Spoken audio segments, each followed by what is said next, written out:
What's good? Lucky Lefty Podcast. Honora Boys in the building. Brought to you by Honora Whiskey, honorawhiskey.com. That premium American whiskey, honorawhiskey.com. And if you drink, by all means, make sure you do so responsibly. You got to do it responsibly, Left. CFB Nation, as always, presented by Twisted Tea. Tea. Hey. Audio every day. The edibles. Apple Podcast, Spotify. Check it out. Subscribe on YouTube. The thumbs up, smash it. We appreciate it. Notification bell. Every time we go live, you'll know. It's the Lucky Lefty Podcast. Hey, we spin it different.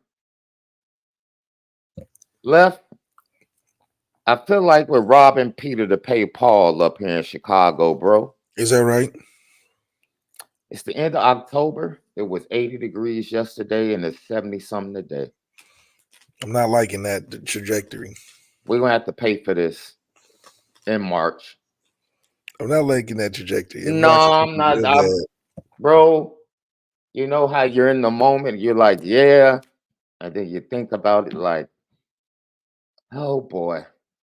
It's going to be a March or April morning with some frost in the future. There's just no way you can get around it. You're probably getting upset at the fact that it's going to be prolonged at the wrong moments. You know, everybody's going to be coming out of it. Right. You're going to be in the thick of it, being like, man, this is not how I envisioned it at all. It's almost like, yo, nah, just give me the 40 and 50 degrees right now. Let me pull out my turtlenecks and my nice little hoodies. Because it's a nice time to layer during February, March, April. Get your layers going, trying different swags. That's where you develop, your culture. That's why West Coast people can't dress very well, because they got one season.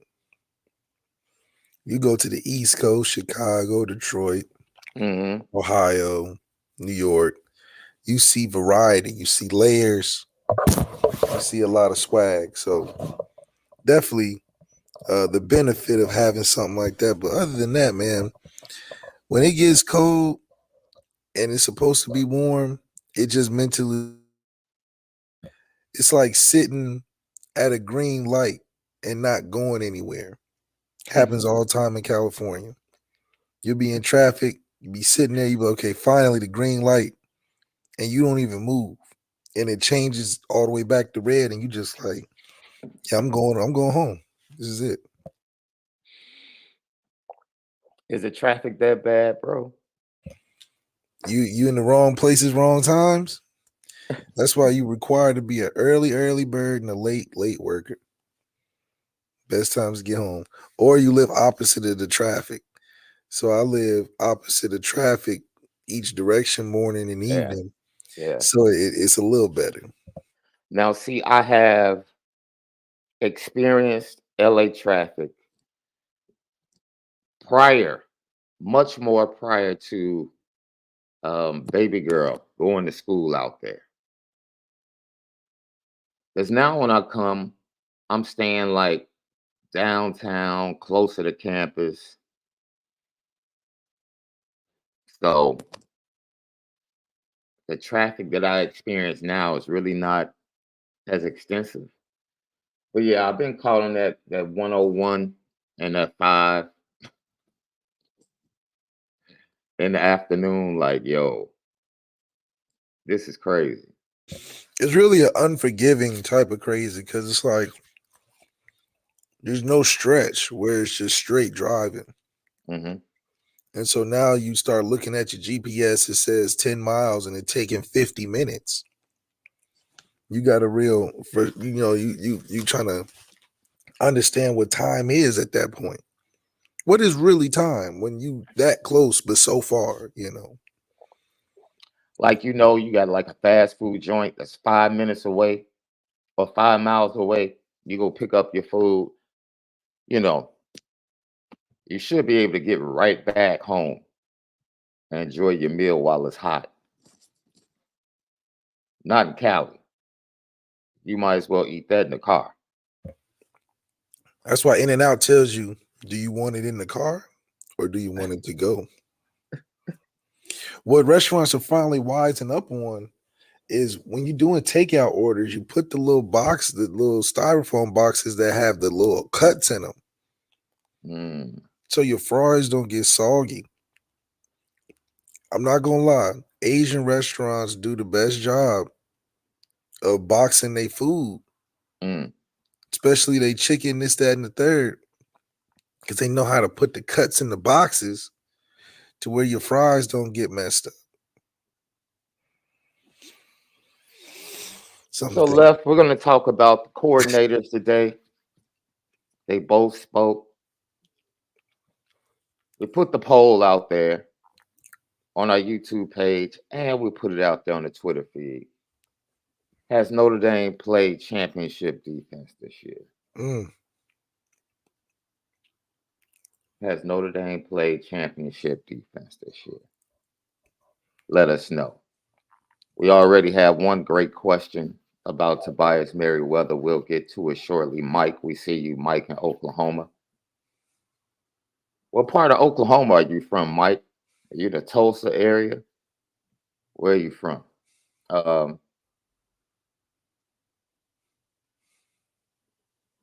We had a lot of fun yesterday talking about Marcus Freeman and the equalizer, Left. And how he needs to become that equalizer. I want to add something to that. I think it's very, very important as fans to think one way versus another. Before I get to that, my question to you, Left, is, has Notre Dame as a program progressed from the previous regime to where they are now? Have you seen progression in the program? I think you see a hope factor rise within the program from a fan base standpoint. The guys on the team seem to play a little more inspired in the last couple of years. You've seen the recruiting kind of expand in some ways where we've seen improvement in a short time. So from a satisfaction standpoint, I do think that we've seen progress from, once again, a guy who has done a lot for the program. I think you can't take anything away from Brian Kelly in that aspect, is that he did provide a very good standard and consistency that's hard to replace. That's a hard thing to continue, but also make it your own, especially after the time that it has been. So for the change for Marcus Freeman during that time of transition to come in, I do think that people see a bigger advantage, it feels like the program took a step in the right direction going with Marcus Freeman. And I think that's kind of what is the crux of it, is that is the progression, the aspect of seeing Marcus Freeman be a potential boost in a program that had a lot of stale consistency, if that's even a thing. We were very consistent in putting together winning seasons, but we got so consistent to where it's stale in the sense that we're getting spoiled with it, and yet we're still requiring as a whole to take that next step. So Marcus Freeman seems to fit that small wedge of getting over the hump, but at the same time, it's a time base as well, where you can't be on the verge of getting to that championship level 5 years down the line. It's got to kind of happen in that window, which I think is the good and bad part about Marcus Freeman, is because are they going to allow you to give you 5 years to do it? Because realistically, when you're building a really strong program, it's going to take some time. You look at Coach O at LSU, took him some time. He didn't just wake up one day and It took have Kirby some time. took Kirby some time. But you see the guys that are having 10 plus years in one place or 5 plus years in one place seem to have results that keep them around. I think if we're committed, I think we should be looking at ourselves like the Pittsburgh Steelers. Pittsburgh Steelers, they rock with their coach. They may have had what 5 coaches in their entire. Yeah. I mean, that is a solid organization from top to bottom. That's about how as solid as you can get. Yeah. I mean, you can't get much better than that from a top down approach to where you can trust the organizations that you're going into because I mean they got it together. So Yeah. for us to show some, I think for Pete Pravakwa to show that kind of foundation and stability, I think it bodes well for Marcus Freeman to get a little bit more time if it doesn't happen within this next year. But I wouldn't blame Marcus Freeman if it doesn't happen within this next year because college football is hard as hell. And it just requires somebody to be a championship team just because you want it to happen or the signs look good or it's because Notre Dame. Take Marcus Freeman, put anybody in that position, you'll be like, this is unrealistic almost from the expectations of what we're asking. So in a taking a step back approach, yes, Notre Dame is making a great progress towards wanting to do the right thing as much as you can to get to a championship level on brand. On brand. Now, we could have easily, if we wanted to just win a championship, spent the money and got a Dion, was like, look, we're going to separate for instance, Sam Houston State University, or whatever. Sam Houston State doesn't like to be called Sam Houston State as regards to the football team. Got to say Sam Houston. When you talk about Sam Houston State, they only wanted to be about the university. So Notre Dame could have did that and been like, look, Notre Dame, ND the brand is one thing, tradition and all that. But when it comes to this football, we looking to win. So we're going to pull a Dion, we're going to pull a Urban Meyer, we're going to pull all the guys that have whatever past they had, it doesn't matter because we looking to win. We could have did that. We have to because the only reason why I say we could have did that is because we have the resources. We have too much money to act like we don't got it. So it's a choice why we don't want to win a championship, in my opinion. Now, when it comes to doing it the good steward way and all of that, Notre Dame has been doing it their way for just about ever. Marcus Freeman fits that. And with that, it's going to require doing it in a way that is unconventional as the recipe has been shown for college football on how to win a championship. You're going to need some big, ugly linemen, 300 plus pounds. You're going to need a trigger man, diva or not. You're going to need certain aspects of recruiting to be right. So I do think that it's going to put Marcus Freeman, make him better for it in his own individual coaching career. Because after he leaves Notre Dame at some point, it's like, where can he even go? Yeah. He's got to go to another Texas or one of these other top programs because he going to go to Fresno State? Yeah. I mean, he can't even. He's put himself at starting on third base. I think he's earned his way around the bases by starting so high. But you in good company already. Yeah. So I think he's in a very peculiar situation. I think he gets better as he gets older, right? I mean, what's Marcus Freeman's story gonna be? 30 years down the line. Yeah, I started at Notre Dame. Brian Kelly started at Grand Valley State or some whatever. So the days of coaches having these cradle of coaches starting in Youngstown and Miami of Ohio, Marcus Freeman can't even relate. I mean, he can't. He put himself in a situation where he like, man, I have to be great, or I have to go get another profession. I gotta go to the NFL, so which is cool because he's building a foundation from Notre Dame, but it will be even greater if you can cash in on a championship. And I think he has the right intentions. He's trying to follow the book, but it's still Notre Dame and people of Aqua. That top down approach has to be better for him if he wants to get close. Now he can strike lightning in a bottle because he's likable and he'll get one or two recruits that can change the tide of things, but on a consistent Nick Saban type of basis, he's Mm-hmm. gonna need some administration support. So progression versus perfection. Hear me out. The society we live in is very much about perfection. That's what we look for. But the truth of the matter is, success is more about progression than it is perfection. That's right. Stay with me. Any national championship team is not perfection. I don't care if they go undefeated. It's not perfection.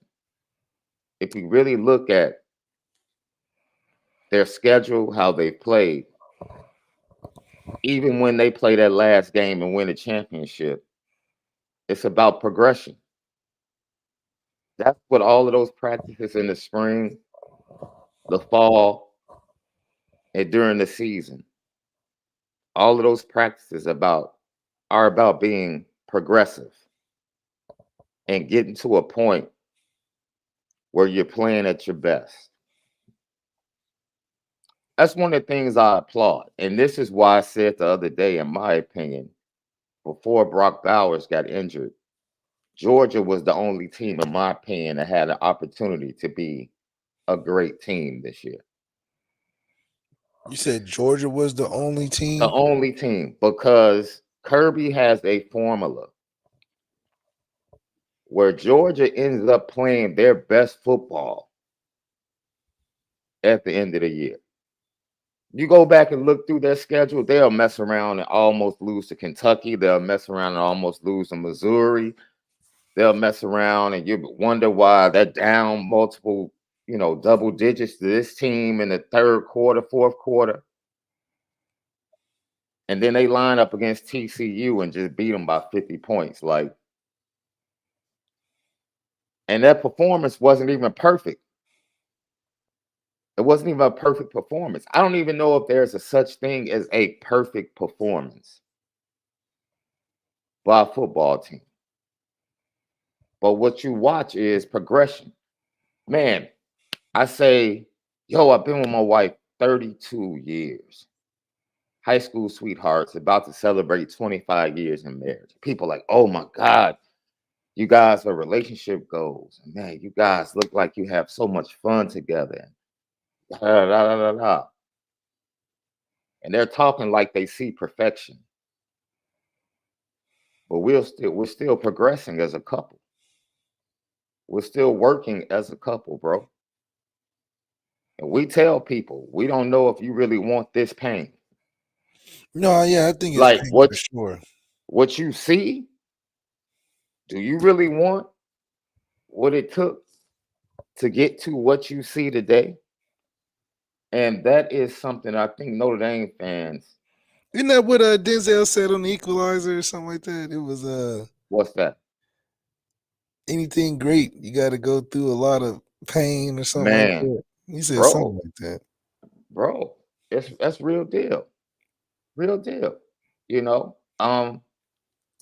literally, bro, until I became an adult, I had never seen my parents have an argument until I became an adult. And I'm like, so I walked into marriage thinking like everything was smooth. You know what I'm saying? Because I'd never seen my parents have an argument. That argument thing is dead. And then I went back to my pops, like, hey man, what the heck is going on? Life is about progression, man. And as Notre Dame fans, as fans in general, you can require perfection or look for perfection so much and not realize that there is enjoyment in progression and being able to view progression and seeing how things are moving along. As always, we want things to happen much faster than they do. But, there are things to look at in this program and to say, you know, I can see where it's going. And I can see Marcus Freeman getting the job done.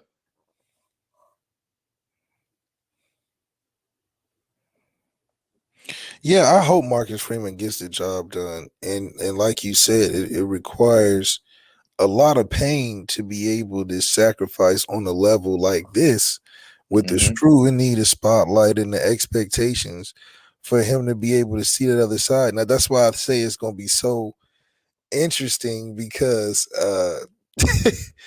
he does it in 4, let's say, unless he retires at Notre Dame. Where can Marcus Freeman excel in the college football space outside of this? Hmm. I mean, I can understand a Lincoln Riley at Oklahoma to a USC. I can see it's kind of a horizontal uh, type of move, but you have championship success at Notre Dame. That's in its own lane. You and you young, so you got a Hmm. lot of coaching years left. So it is a wild moment for you, but at the same time, not being able to get it done. I don't even know when Marcus Freeman expected himself to get it done. I think that's another question. What was his expectation? Did he think the first year, second year? But But don't you want to win every game regardless? Like you can have a realistic game plan, but you still, as a competitor and as a coach that team to win every game. yeah, that's the. I mean, you have to be a little unrealistic when approaching goals like that. You want to win every game, obviously. Even the greatest coaches have some losses in that win-loss column. Right. For Marcus Freeman, I mean, I think in the first 2 years, those 4 losses have been feeling like 40. He's really got the 4 for 40 type of feeling because the type of losses that they've been and the expectations we had of winning those games. So I think for him, he understands it's a journey process, Hmm. but he won't feel close to that accomplishment or close to accomplishing that feat until he has control like he wants in the program. I think for what he's been given, he's excelled at, but that's like, you know, still short of being truly successful at that moment of greatness. So for him to be able to have the ability to hire some people and do some recruiting things and win some recruiting battles and change some different things of the program, it's still not everything that he needs to get it done, which is almost robbing Pete to pay Paul. Because yeah, you're giving Marcus Freeman a lot, but taking a lot in crucial spots that can change the tide in a lot of cases for the trajectory of his team. Maybe with a different offensive coordinator that he had intended going into the season, we would be in a different position for some of these games that we've lost. Maybe if we were able to get the quarterback that we wanted to and play freshman year and all of that, maybe we can see a different outcome in how the team responds. Maybe if certain things fall in place from uh, uh, uh, on page thought with the people at the top, some of these transitions wouldn't have been so tough. So I do think Marcus Freeman is, for what he's given, can't ask for much more, but for what he wants to do and the potential, I think it requires a little bit more of the right people supporting him. Obviously, there's a lot of people that want him doing well, that want him to do well, and all of that. But there's always the one or two people that really can help you like you need to be helped, and that's the challenge that he has to go through every year. He has successfully changed and progressed the culture, whether it's the former players, the vibe, USC game, former players on the sideline, flipping Joe Montana, dapping players up as they walk back into the locker room after the game. That's stuff that would have never happened under the previous regime. Right. So the vibe is different, the culture is different, it's progressed. The recruiting has progressed, especially at key positions like quarterback. And I think it's progressed at wide receiver. Now, we haven't seen the production per se, but hey, the talent is there. But the production is so minuscule in terms of we're talking 2 games. We're not talking a total revamp of a program, a rebuild. You got to find, a clue because we have no answers for something. We're talking about you didn't win this particular game. And I think as a first-year head coach, let alone any year head coach, that's like we talked about, perfection over progress. We're looking so much for this Notre Dame coach to be this mythical, perfect fit that Alabama got lucky on, if you're thinking about. Nick Saban's an anomaly for how long and consistent he was able to put this thing together. Anomaly. Now, for Notre Dame, we've had such great mystique about these coaches that have produced. Lou Holtz has done a lot of great things, but it's been so far removed to now. It's like we speak of him. It was like did he even lose a game?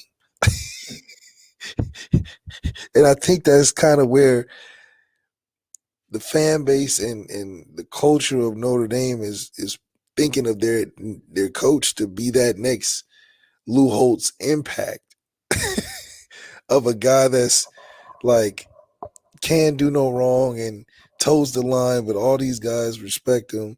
I think Marcus Freeman feels some of that having to play a part in his role at Notre Dame, but it's too much of a perfected ideology instead of the realistic understanding of what it takes to get there. And Marcus Freeman is trying to ride that line of, yes, we want to win every game. Yes, we're trying to win a championship in my second year, unrealistically, but we're going to take the steps to get there now. Like, work with me. If we lose one of these one-off games, hell, I don't even have the full team recruited yet. I'm still shedding off what I was inherited. So until Marcus Freeman really gets his recruits in, we can look at the years of guys he's brought in, and we can look at the seasons of progression. I mean, you're talking about reading year 1 to year 2. What kind of chart is that? You don't even get the points on the chart that far apart. You don't even get to see no dips and no, you know what I mean? And obviously college football ain't waiting long for coaches to have something like that. But I do believe they didn't hire Marcus Freeman to be a 1-year bridge to potentially whatever is to come. And so as long as Marcus Freeman can stay in that pocket of hope, which is why I say it's about progression, and that perfection is just, especially with these playoffs, when the playoff changes, nobody's going to care about the regular season. Yo, we just literally watched a team last night get into the playoffs barely with 80 wins, and they're in the World Series as the number 6 seed in the National League. Like, literally, I saw them spoil the Cubs' opportunities to make the playoffs. Yeah. A young team out of nowhere. And I remember their manager telling them in the locker room when they won the wild card series, we're dangerous. Yeah, that's all you need to be. He said, we're dangerous. Just know that. And here they are getting ready to face the Rangers in the World Series. So it's like. And that's why I hope it resets the market of expectation for Notre Dame, especially Marcus Freeman. Marcus Freeman with this new system should be able to be like, Okay, I can show you how I can really be a coach. Because when that second season comes, I just got to get us to the second season. Y'all not going to care how I get there. So if we lose a game here or there, Marshall, it's just a laughing point until we get to that second season. Then we can really focus on if I'm a good coach or not. I think then the value of coaches can be more solidified in college football. You're not going to see too much of a hopping around system because now it's about less recruiting your ass off 24/7 and more so how do we stay healthy? How do we get to the second season? And then it's game on. Then we're going to see if Marcus Freeman can go toe-to-toe when the stakes are a little bit more realistic. When you're trying to shoot for 4 spots out of 130-plus Division I teams, obviously 100 are probably not even close to being qualified, but still just the odds of that, whatever. But if you're a competitive football team, like we just took the top 12 from last week and put all of them teams in a playoff, you're going to get some good football. And really right now, anybody can win. Especially this year. Yeah, especially this year. This year, this would be an incredible playoff. Incredible. It would be an incredible playoffs this year. Hell, throw Colorado in there. Let them be the 12th seed. Just for the potential of who knows, they might get lucky and TCU a team. So I do think Marcus Freeman would have so much more value and we can start appreciating what he's actually doing for the program once we had that 2-season approach. When it's 1 season, it's like, come on, man, think about how unrealistic we were leading up to this point, talking about Sam being signed for 3 games. This man can't even enjoy his grad transfer year because we talking about you need to win 3 of them. Now with a 2-season type of ordeal, it's like, okay, Sam, get warm, get what you need, build your chemistry during the regular season. We don't care if you win by 6 or 16 or 66. We don't care. But when you get to them playoffs, we need you to be pulling off these games. Placement matters, yeah. Get us a decent, just get us into 12. Now our expectations can reset and we can evaluate, was this a good transfer? What do we need to really think about going into the portal in the offseason when it comes to recruiting, when it comes to what we lacked in depth against certain playoff teams or whatever the case. It's a different strategy that you impose when you're like that. And I think Marcus Freeman can take a step back himself and be like, okay, I don't have to be pressed for these 10 games. Notre Dame's expecting championship where anything can happen, and I can really show you how I'm a good coach. Yeah, we messed up on the 10 guys during the regular season, but it's erased out of everybody's mind because we're 8 seed. And we got some tough games, but if we can just, how Notre Dame basketball for quite some time usually found the right seeding. Yeah. The right seeding, and then we played well against a pretty good team, and now we look where we at. We Elite 8. Hell, that's what saved the last coach career most of the time. It's good seeding. Bray should have probably been gone, 5 years before, he probably stayed 5 years too long. But them that little brief moment of them Elite 8s because of good seeding and a decent put together roster, and then you coached your way out of some, you know what I mean? Yeah. You can make a career now. But right now, as it sets, if this had to move forward, Marcus Freeman won't last 4 years the way things are set up right now. Who could? You would have to come in and win a championship in 2 years with how things are set up, or you would look like the unable person to do it. Because they're going to be like college football moving too fast. Only 4 teams can make it, and you're coming in and having to inherit whatever you have to inherit and then build a program. And if you don't win in 2 years, you're trash. You need to get you out of here. You shouldn't have picked you anyway. So now with these 2 seasons installed, they're like, okay, Marcus Freeman, it makes sense to sign you to a 10-year type of agreement because we need to see how we play through the playoffs. We don't have to have 5 primetime games back to back to back to back. We don't need that. We can play on a Saturday afternoon. And that affects, let me tell you something. I talked to one of my guys yesterday that is a Notre Dame fan, and he was talking about the quarterbacks next year. And he was making a very good point in, yo, with the expansion, I don't feel forced to have to go get a quarterback out of the portal. Yeah. We can let Kenny Minchie start against Texas A&M because that's going to make him better. It's going to make the team better. And if we come away with the L, and he was like, let's be honest, Texas A&M isn't. You hear the name, like Texas A&M squad isn't this unbeatable squad. No. They're probably like the fifth or sixth best program in the SEC. But if they get hot because they got some elite talented players individually, like an Evan Stewart or something, he catches hot against a whatever, anything can happen. And you're absolutely right. We can relax on having the dude at quarterback.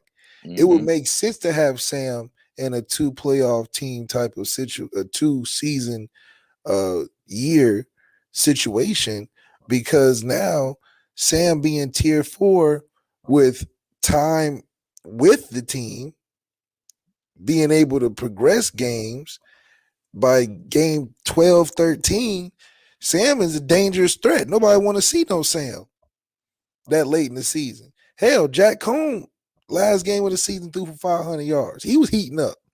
I think with a couple more games, Jack Cohn might have did some things. Especially, only can imagine what he would have felt confidence-wise in his offense coming out of a 500-yard passing game with 5 touchdowns against a top defense. So, yeah, we don't need a Caleb Williams talent generational type of player as much as we did when it was only 4 teams to make it. Because basically those 4 teams were the 4 best quarterbacks in college football, essentially.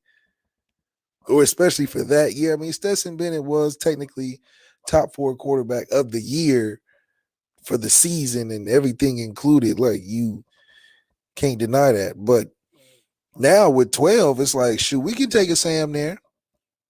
Round robin it. We might strike hot. It's the NCAA tournament. NCAA tournament is just like, now anybody, it's 64 teams, so you can't even on a 1-game elimination. The odds are crazy, but the odds are better for some stuff like that to happen. With the 12, it's just, okay, now, yeah, you're a good team, so we know you're going to make it. But if you are really good, I would love to see the 2022, 2021 Georgia team tested on 1-game eliminations. That'll let me know you the greatest team of all time. You done went through adverse situation. They was never pressed. They was never pressed psychologically with the thought of, oh, it's win or go home. They was never in a win or go home situation in the last 2 years. It was a win, and then now they counting us out.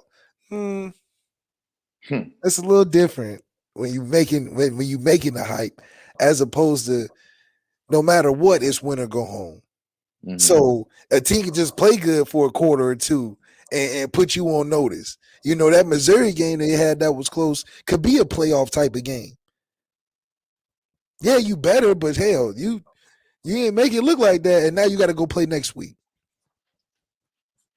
And I think that's where the value of coaching is going to come in for a guy like Marcus Freeman, because, okay, you mess up on Ohio State 10 game. We got that. But now we in the playoffs. How do you respond? How do you get your team ready to play? Hell, we go 3 games in the playoffs and we lose the champ. Was it 3 games or 4 games for a championship? Let's see. I think it's going to end up being 3 for some. Because if you're top 4, I think you get buys. Okay, so at most 4. Yeah. So let's say Marcus Freeman wins 3. We get in the 10th seed and we get 3 games and we 1 away from championship. That's progress. That'll be legit quantifiable progress of where the program is. It's hard to say you have progress when it's just 10 games every year, 10 games, 10 games, 10 games, 10 games. A season where you have 8 games don't mean necessarily you had a bad season. You just used to winning 10. But now when you can track progress of, okay, did you make the playoffs? How far did you get? What did it look like when you got that far? Oh, you won it. Oh, you had a better playoff appearance than the regular season. You made up for all the mistakes. It buys you more coaching time. We can see why you should be here instead of, you Joe Flacco during the regular season. But hell, all you need to do is just get in. And you've proven back-to-back years you can be 12 or 10 and win a couple in the playoffs. That'll be like, okay, that's a reason to ink you in for an extension, Marcus Freeman. That'll give you some credit.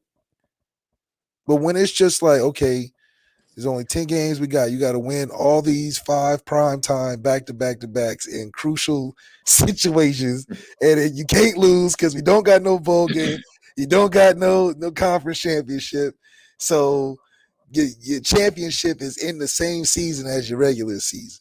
Basically, your conference championship, your playoffs, and your national championship is within those 12 regular season games also.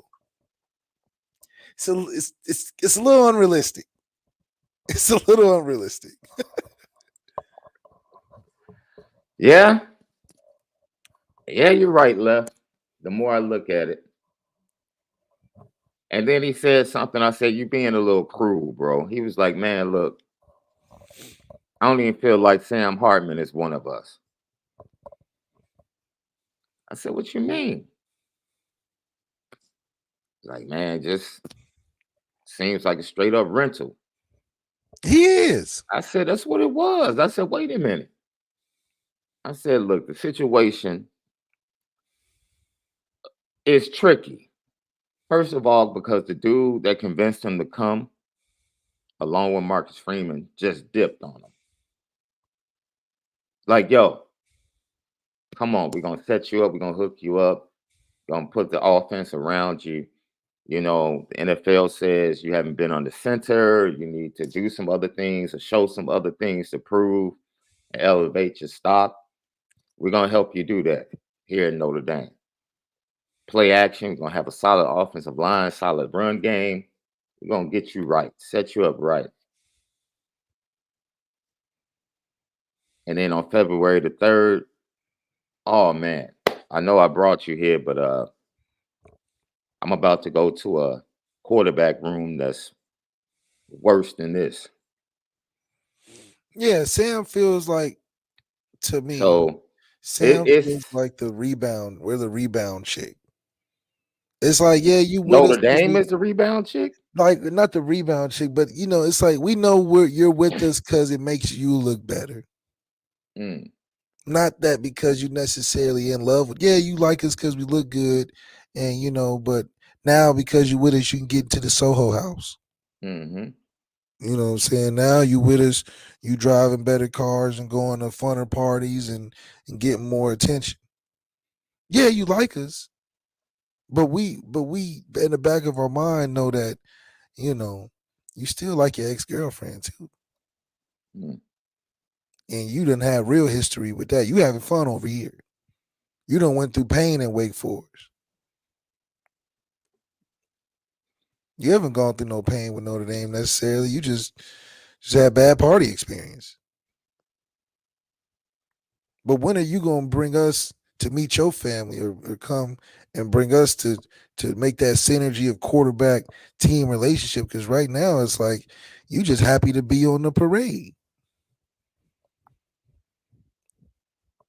So I do think it's interesting that he does feel like a rental, and it's not much he can really prove outside of that, considering it's just more so funny at the fact that him beating Ohio State, he would feel like one of us. Just plain and simple. If you beat Ohio State, man, you wanted a family, man. You deserve a room in the house. You not beating Ohio State is like, you the stepchild that had a lot of potential, and you end up being more headaches than helping the family. Not that you're not good or nothing, but we really had the hopes for you to come in and be one of us by winning that game. And I think not doing that just takes away from it a little bit. But I do think, like, for instance, when y'all were discussing the fact that having a guy, Kenny Minchie, CJ Carr, Deuce Knight, that development can actually happen with a 2 season. You okay with losing 1 or 2? Hell, if you can get in with 3 because of the type of schedule, cool. But you can know in those losses that they taking the lumps necessary to be ready to surprise a team in the playoffs or whatever, get hot once you get through some things. But now it's like, hell, you can't even throw a pick because we're going to be looking at you sideways like, oh, he can't get it done. Because the season, is the championship, the conference championship, everything is within them 10 games. Like this year, for obviously the last year, unfortunately, Sam lost the national championship losing to Ohio State. That's just what it is. That's how I view it. That's why nothing that we can do moving forward will overcome that loss, like we've talked about. Because that was the championship. That was the playoffs right there. We don't care it was week 4. That was the championship right there. That was the playoffs. That was everything that you wanted in the season was in week 4. That's just how Notre Dame is built. So when you lose that, it's like, damn, man, we not getting to the mark. With the playoff system, Sam losing that game, you're like, oh, man, you're encouraged. Oh, they don't want to see us down the line.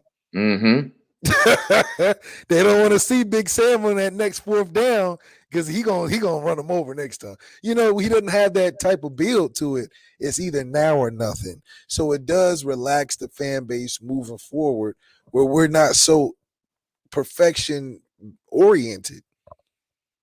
We got basically tapped out of that mindset and got elevated to this unrealistic fandom because Brian Kelly was doing just enough, long enough to where we just wasn't satisfied with Ruth Chris. We was just getting bored with the best, Benny Hanna's. It wasn't even good enough anymore. We need Wagyu every day. Benny Hanna's has kind of fallen off a little bit. Oh man, here we go. I mean, I'm just giving you an honest. Okay, give me one. Del Frisco's.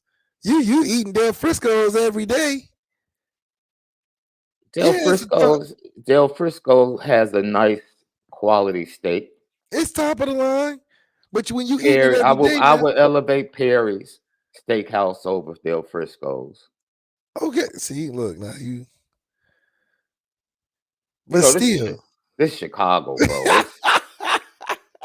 I mean, the steakhouse competition in Chicago is pretty much like serious. It's like a 12-team playoff.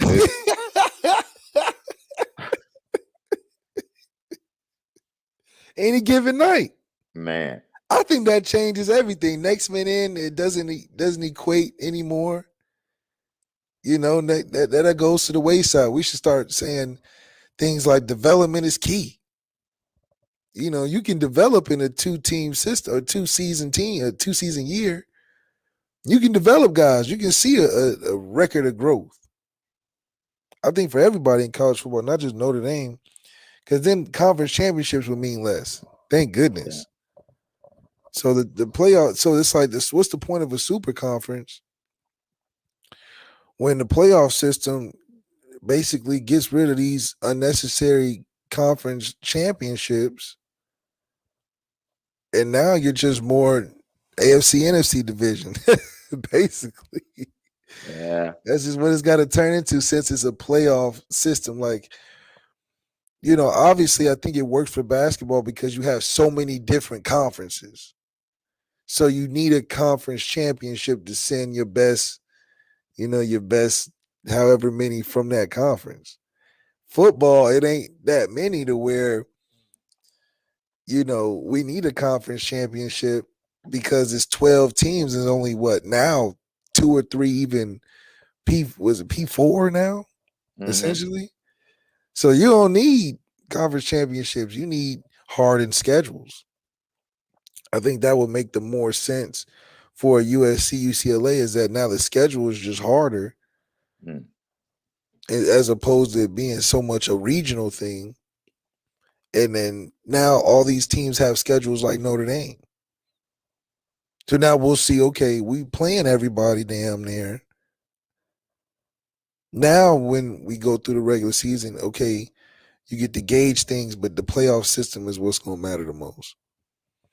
But if Kenny Minchie can play a Texas, play a USC, play a Stanford, play a uh, uh, Vanderbilt, play a Wisconsin, play a Virginia in a regular season. He done seen everything.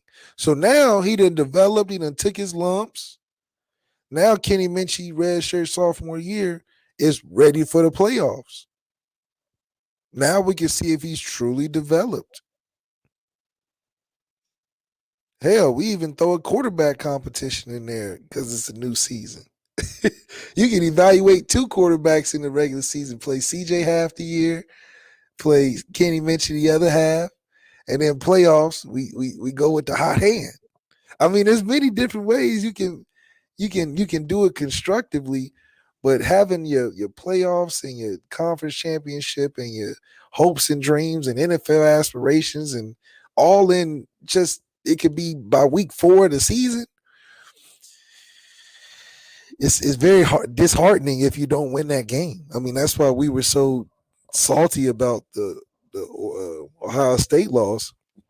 It was just like, damn, bro, that's it. That fast. Marcus Freeman looking crazy. Like, man, y'all about to fire me after this week 4 game. I ain't even get a chance to get my feet wet for real. Like, y'all know this is some BS, but what y'all want, you know? So, I mean, and okay, I'm not going to keep dissing Angeli. I'm just thinking, I mean, what do you think? You think Angeli going to be here past the next 2 years?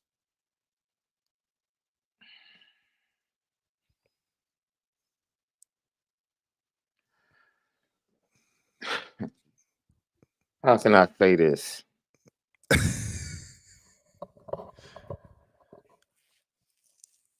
You see the level of quarterback play it takes to win national championships left. That's right. Okay. And what are we talking about? You know.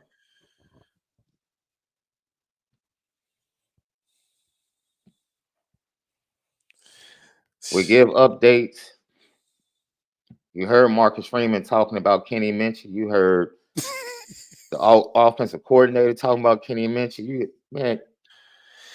Well, I think it makes sense too for these NIL, this money to start making sense. You know, I'm paying $8 million in Nico Imavalita at Tennessee. I better be in the playoffs. You know what I mean? Let's see if the $8 million is worth it. I need to see you in that quarterfinal. Hell, we paying Deuce Knight. We paying you to get third round of the playoffs at least. That's the value. Now, it might be less pressure for a Steve Angeli now because he does not have to be perfect. He don't got to be exactly. He don't got to be perfect. You got to be good though. we still gotta make the play. We may make it with winning 4 games or losing 4 or 3 games, but we still gotta make that. Like Steve Angeli could be Notre Dame's Kelly Bryant. Kelly Bryant 15-2 and got replaced. That's how hard it is. Yeah. 15-2 now, and the 2 was the national championship game. Yeah, and like it was a semifinal game. Alabama beat them. Semifinal game, and I don't even know the other one. 15-2 and got benched. We ain't that cold yet. That's when Dabo thought he had it figured out. Syracuse. They lost on the road to Syracuse on a Friday night. That's right. One of them one-off games. That's going, that happens. But hell. We ain't that cold where we telling brothers 15-2. Man, what would that do to the fan base? We go and tell Ian Book, listen, we're benching you for who we have at the time? Drew Pine? Yeah, we benching you for Drew Pine. Well, that's like benching you for your little brother. There's not much of a difference. But Kelly Bryant and Trevor, that's just a cold move. But that's when you sitting on a gold mine and you gotta make moves right now. you gotta Yeah, you gotta make moves right now. yeah. But That's when you like I told you, it didn't take long before Jabron Payne and Devin Ford moved down in the running back room. it didn't take long. It didn't take long. And it wasn't no conversation really. No. No, we just watching film and you just like, you know what, just get a little closer. Let me help you. Like Jeremiah, I need you in this, I need you to help me. I need you in this second seat next to Aldrin. I need you to explain how, these carries you having so much impact on the game and just need I you a mean, little it closer. is when you know a guy is a guy, you know, and that's a serious view of your career. Like Steve Angeli has CJ Carr coming in early, Kenny Minchie coming or coming on. He has to say to himself, can I hold these dudes off for 2 years? Because if I can hold them off for 2 years, then it's worth staying. Man, I wouldn't even take it that far. I'd be like, do I want to deal with the politics that's going to come?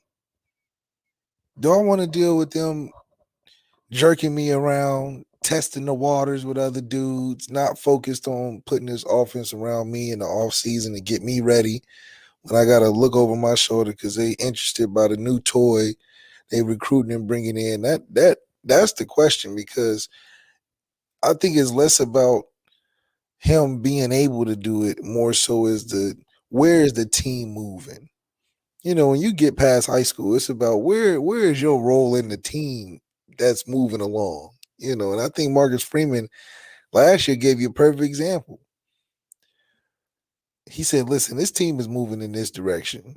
Mm-hmm. And you two quarterbacks, your stop may be a little coming to an end. You can stay on the bus, but your seat gonna have to be, way back there, by the bathrooms. So you can get off on these next stops, but we moving this way. And I think that's where Steve Angeli has to talk to himself. It's like, yeah, they're gonna tell me enough to keep me on the bus. Mm-hmm. But is my stop here, or do I take this journey with them down this way? It's less. That's why I say it's less about him thinking, oh, can I fight for my seat? It ain't about what you fighting for necessarily. Mm-hmm. Marcus Freeman knows what he's recruiting and what he's telling these kids coming in, and it ain't good on your side. You're like, man, we got these guys, Steve Angeli, he on the team, but is he on the team? How you think he getting Deuce Knight to commit and Jay Carter could come in early and Kenny mentioned to take an ad out the newspaper to come volunteer services over here? They knew you was on the roster the whole time. Hell, what you think Marcus Freeman was thinking when he told the other two that they got to skip town because we bring in other outside resources? He knew you was on the team too. They knew you was on there, Steve. You just probably didn't even get to you, man. He was so focused on the starter and the backup guy, he didn't even get a chance to trickle down to you. Because if anything, if I was Marcus Freeman, Steve Angeli was the threat, I would have been like, listen, guys, I would have brought them all into the room and be like, listen, just like the Jeremiah Love situation. Steve, just sit over here. You and Tyler just swap seats for a day.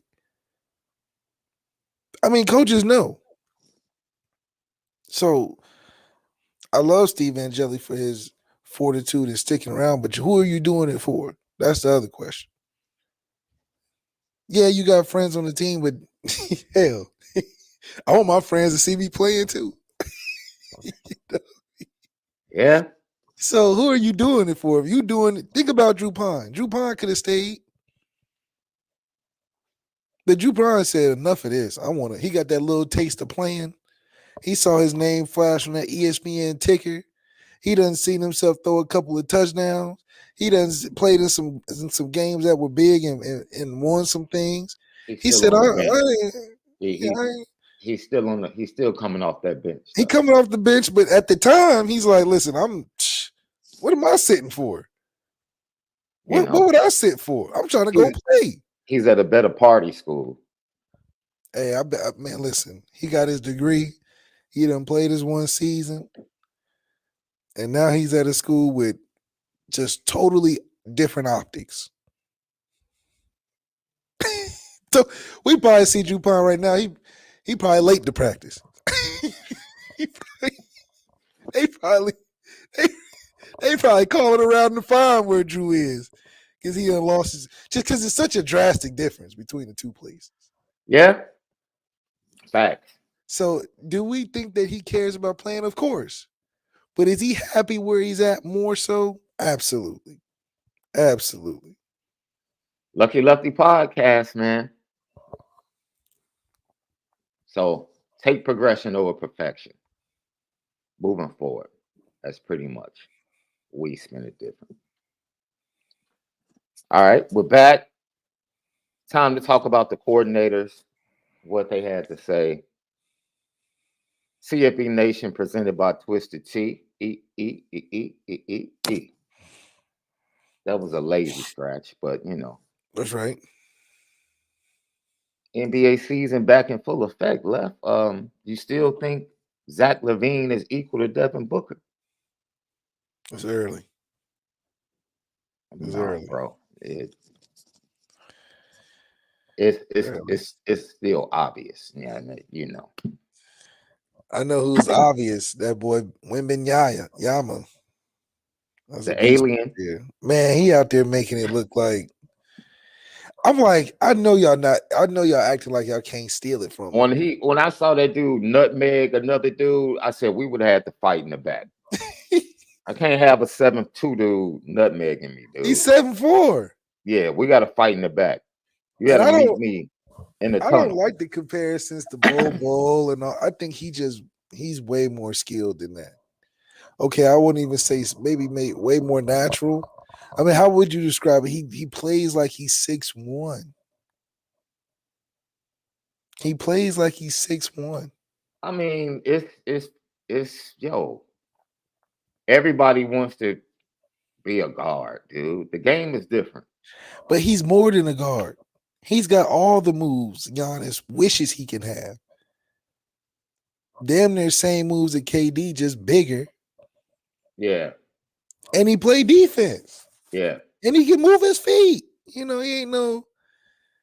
So it's like, man, this is like a tennis player in terms of the way he can move.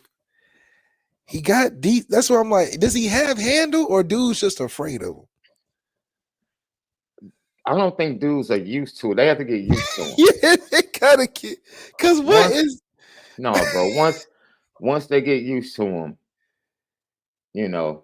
I mean, he's throwing the ball from the top of the key, taking 2 steps and catching an alley. Yeah, like all in one motion. It ain't like he's. And dudes can, you know how you can put your body in front of somebody, stop. He's so long, it's like you can't, he get around it or something because he's skinny. Yeah. And he still dunk. The one unrealistic one was where he driving in the paint and just like skyhook dunk something. Yeah. Like the dude, I'm thinking he's going skyhook because he in the middle of the paint. Yeah. He skyhook dunked it, Shaun.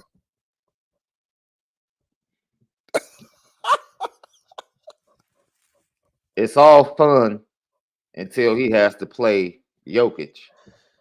And Jokic is busting his tail. See, I don't know about that. All right. I don't know about that. I don't know about that. Because he's athletic. Yeah, I know. And Jokic don't have no defense. You know that. That's all right. And he can shoot better than Jokic. See, now you bugging, dude. Now you bugging. He shoots threes. Oh, he hasn't done anything. Okay, that's fair. That's fair. Preseason basketball ain't regular season, and regular season ain't postseason. Oh, regular season is damn near like preseason. Them boys on No, regular season ain't no preseason, man. Come, what are you talking about? they don't even start playing hard until after All-Star break. You do realize teams are going to game plan for him. Yes. You do realize people are going to find his weaknesses. Man, offense is too good in the NBA and dudes are too lazy on defense in the regular season. They are going to pick and roll that dude to death. Bring his tail away from that bucket. We're going to pick and roll his tail to death. He's too long for that. No, he's not too long. You see how dudes get past him on a dribble and he just swatting them from. What do you mean? He's too long for small dudes. When you got KD running pick and roll and KD's 7 feet, KD ain't too small for that dude. Come on. We're going to run this pick and roll and see. Matter of fact, we're going to run you through multiple pick and rolls and see what you're going to do. The game is the game. Ain't no player out there invincible like, oh, he can't be stopped. They're going to find he has weaknesses. Believe that. We just don't know him. LeBron don't got no weaknesses. So he can shoot threes. He's still the best driver of the bucket to the cup in now, basketball. You know darn well LeBron's handles are suspect. Oh, come on. Come on, suspect. They ain't no Steph Curry or Kyrie. Dude, running fast and being able to run through people don't mean you can dribble the ball. Oh, come on. Jaylen Brown would be a good example of what you're saying. He don't got no handles. But LeBron don't need the greatest handles. He got handle. Oh, as long as you admit he don't have the greatest handles. But hell, the greatest handles are Kyrie and Steph. His handles are mid. That's all I say. Oh, mid. Come on. Giannis handles are mid. Jaylen Brown's handles are mid. Zach LaVine, hell, his handles are mid. But Bron, he's got. I definitely agree with that Zach LaVine assessment, wholeheartedly. Facts. Hell, KD handles are mid. You see KD's handles in the playoffs, atrocious. Hey, as long as LeBron is in that boat, it doesn't matter. He's not in that boat. Yeah, he's in that boat. He don't be getting ripped or nothing like that. Yeah. Dude, let Reggie Jackson make him fall last night. He tripped him. Over his own feet. No. Reggie did the good old stick your foot out and nobody stood there, looked at him and hit the three. Yeah. We're not taking no LeBron slander in year 21. Flying down the court like he's doing on fast breaks. Okay. Who's doing that? Bron is 6'8". Like somebody just said, Bron got handles for 6'8". Yeah. We're not doing that. That's like saying you cute for a dark-skinned girl. We're not doing that. We're not operating in that type of ignorance, man. The game is the game. Magic Johnson was 6'8" and had superb handles. We're not doing that, man. Mid is just a stretch, though, Shaun. You can't say the man we're got not doing that. We're not excusing that dude. We're not excusing that dude because he's 6'8". Not the mid handles. His handles are mid, bro. Oh my goodness. What you want to do? In between the legs every time? I don't understand. His handles are very good for what he's asked to do. He scored the basketball. What? Just run over people? He ain't run over people his whole career. Come on.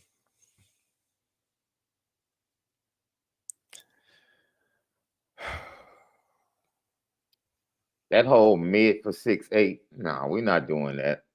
No.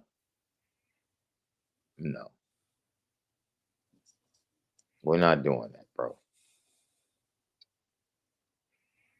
Sorry.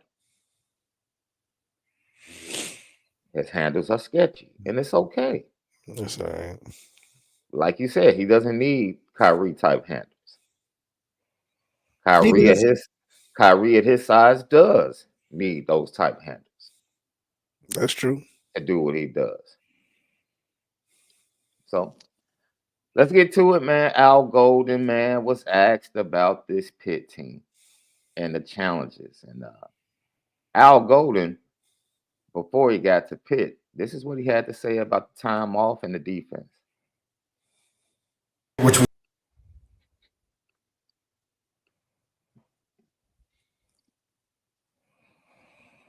I don't know about you, but I want to score.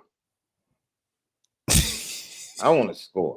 All this, they move the ball forward against Duke. They move the ball forward against Louis.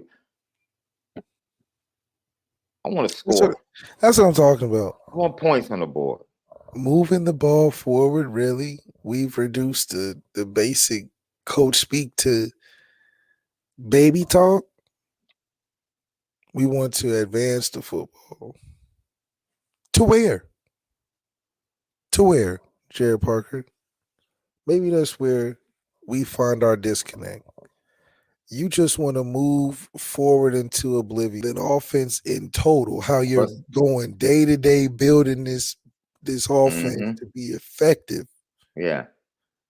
Why are you talking about we just want to stay above the chains? That's how high of a ceiling you have for this offense? We just want to stay above the chains. No penalties, no turnovers, and just keep inching closer. I mean, because if that's the case, that's exactly what it looks like versus Ohio State.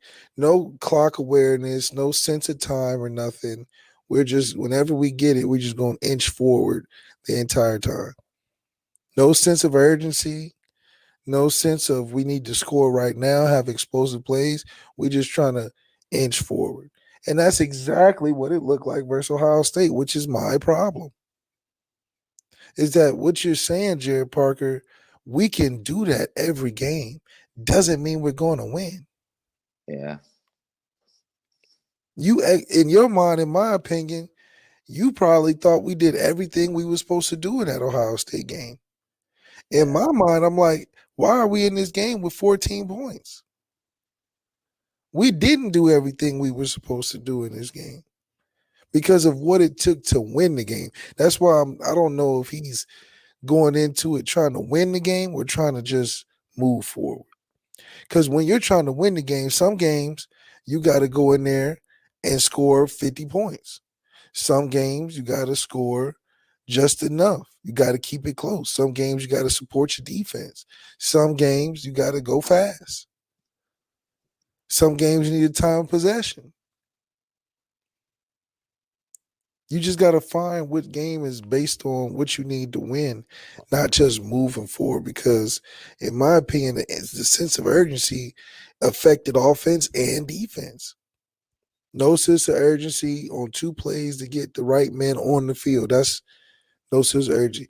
No sense of urgency in the last 3 minutes of the game to close out the game. We got calls that are just not what you would think for a team that's trying to close out a game. Hell, the scoring drive to go in. The scoring drive to go in, it was like, why are we walking around like this is a walk in the park? So I do think that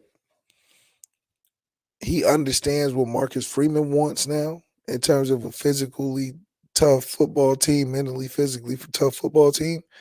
But, it would be nice to have some sauce to it and dress it up and make it more exciting, because that's what's going to get the points necessary game in and game out from a consistent basis.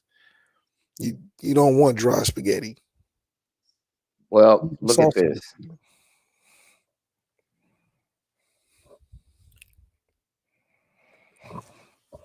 I feel you. You're spot on, left. Jared Parker, to me, is like, because, back in the day, I'm a Nintendo kid, left. Okay. I'm a Nintendo kid. Super Mario Brothers. That's, you know what I'm saying?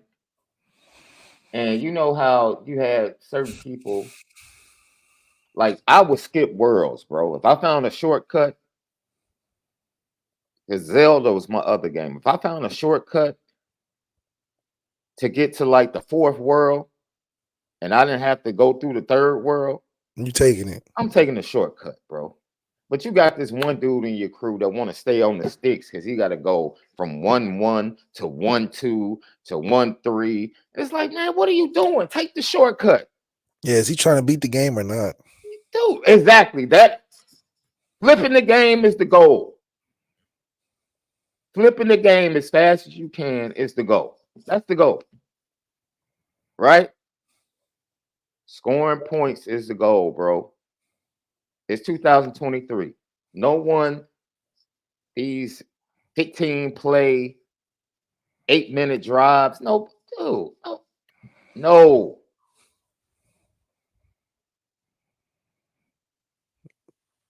No. You have to be a chameleon in 2023. Man, look. You got to be able to adjust and adapt this whole. Like, yeah, Jason Smith, take the tunnel to 8. Absolutely. Why are you sit? What are we doing? What are we doing? What was the Mike Tyson punch out? You put the code in. Up, up, down, down, left, left, whatever it was.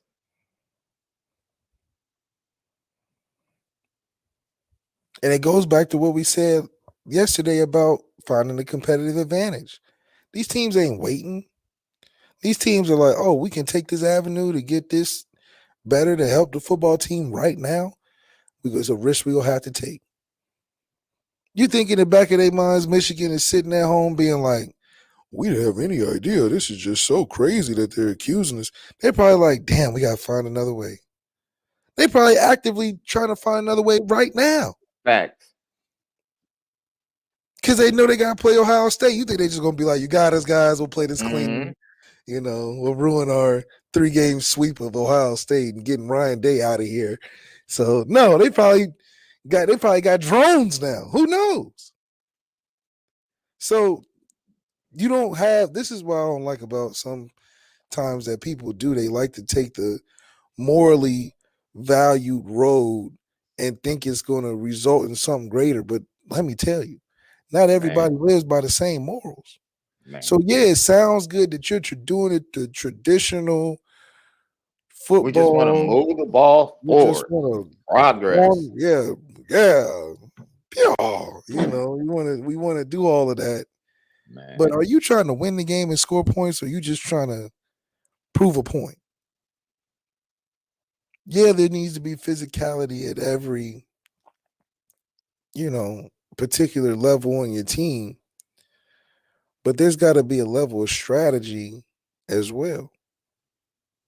You can't be brutes the entire time because this isn't the 80s. Devontae Smith won the Heisman at 165. He ain't no brute. Look, we can stop this. Right? Because Marcus Freeman doesn't get off the hook because of what Jack Swarbrick did over the summer.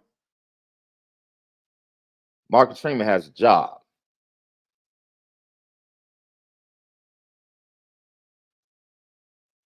Win football games. I don't care what Marcus Freeman wants as an offense.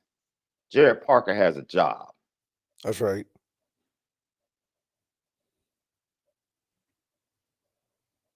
That's it. That's his job. Because at the end of the day, if things don't change, Marcus Freeman is not sacrificing his job for Jared Parker's job. He's gonna go get another OC. He's not gonna say, "Oh man, we in this together." You were calling my offense, so you know what? I'm a leave when you leave. No, that's not how it works. I'm gonna leave when you leave. I wish it would. I wish it might. That's not how it works.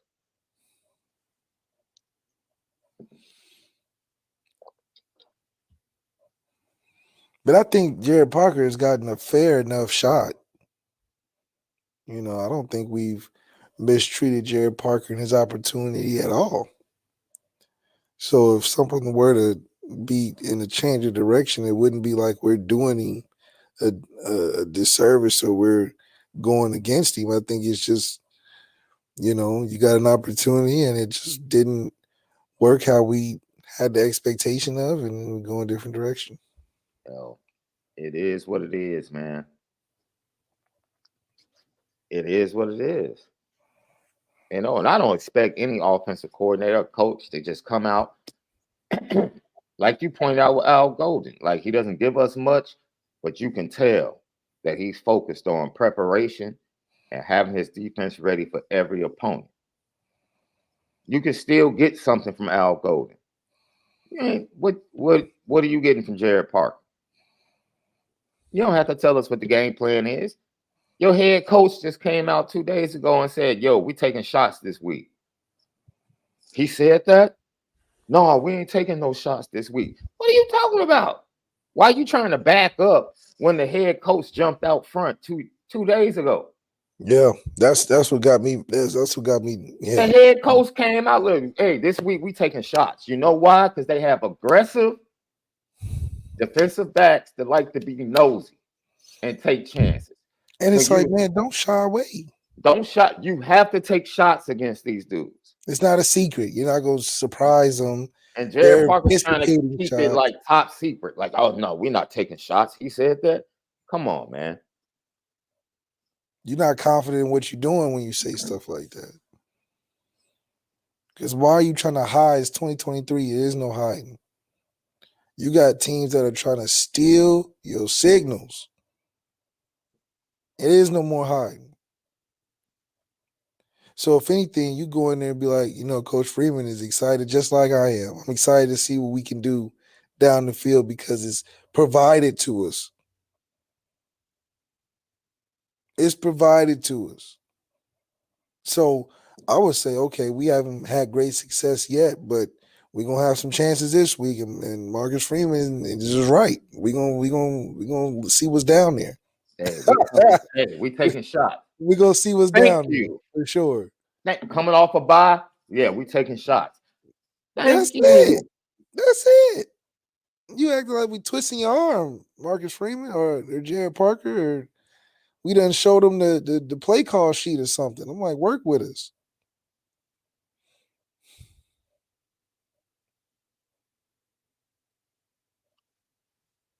Man, Lucky Lefty podcast, bro. I'm like, bro, you know what time it is, man. Petticoat.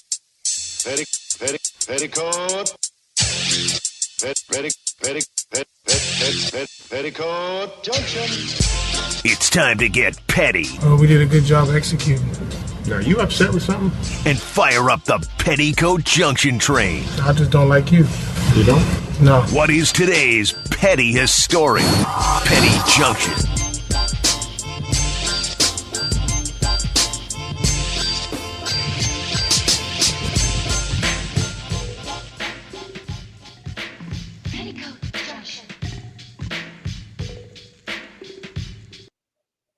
Petty is story of the day. I don't know if you've seen this, Left, but Mace was discussing the Dwight Howard situation. And he's absolutely right. It is everybody's business. It ain't we cannot keep saying what you do in the privacy of whatever is up to you. It's not. Oh man. Dude, it's not up to you. They are fools.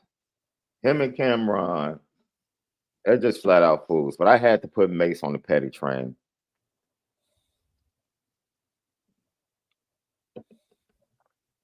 And DJ Envy turning state's evidence against his boy Caesar. State witness. You can't be the spokesperson in all the videos and then, want to act like, man, it was him.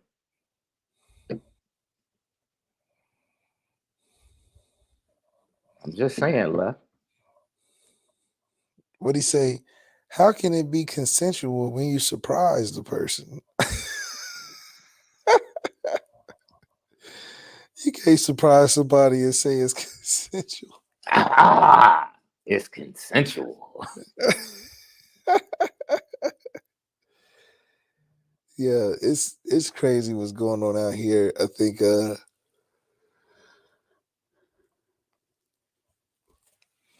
the petty train today, man, the Dwight Howard thing is just egregious because one, what's the point of telling people? I mean, it's hitting the mainstream for what?